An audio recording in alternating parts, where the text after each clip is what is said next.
નમસ્કાર, હું રાજ. આપ જોઈ રહ્યા છો સ્પાર્ક ટુડે ન્યૂઝ. વડોદરામાં ઠેકરનાથ પાસે વસાવા પરિવાર દ્વારા છેલ્લા 13 વર્ષથી મા દશામાની મૂર્તિ સ્થાપિત કરવામાં આવે છે. દર વર્ષે અહીં મા દશામાની ભવ્ય મૂર્તિની સ્થાપના કરી ધાર્મિક શ્રદ્ધા અને ભક્તિભાવ સાથે પૂજા અર્ચના કરવામાં આવે છે.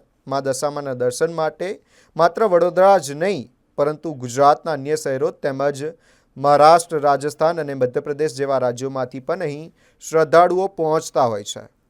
ભક્તો શ્રદ્ધા અને આસ્થા સાથે મા દશામાના દર્શન કરી ચરણ સ્પર્શ કરે છે અને પોતાની મનોકામના પૂર્ણ થાય તેવી પ્રાર્થના કરે છે.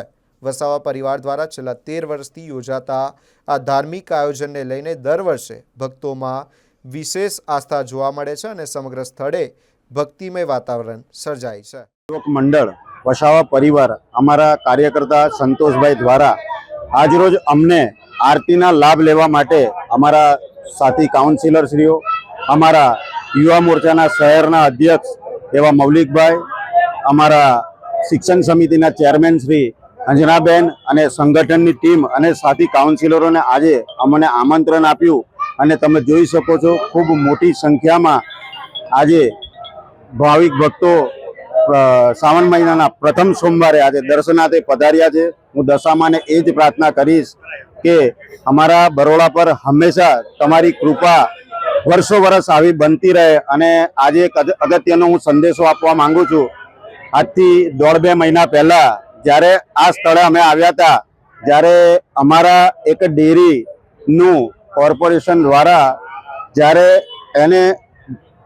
હટાવવામાં આવી, પણ આજે અમારા કમિશનરના સૂચન દ્વારા એમના સહયોગથી આજે ભવ્ય ડેરીનું આયોજન બી થયું છે.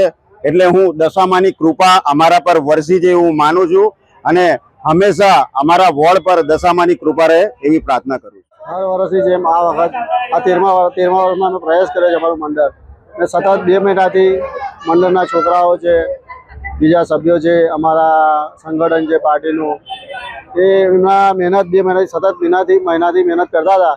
એનું આજે પરિણામ જોવો છો કે આજે ભાવિક ભક્તોનો જમાવડો છે અને માતાજી આમ લાગે છે કે મુખમાંથી એમના કંઈક બોલશે એવી માતાજીની આજે અમે સ્થાપના કરી છે.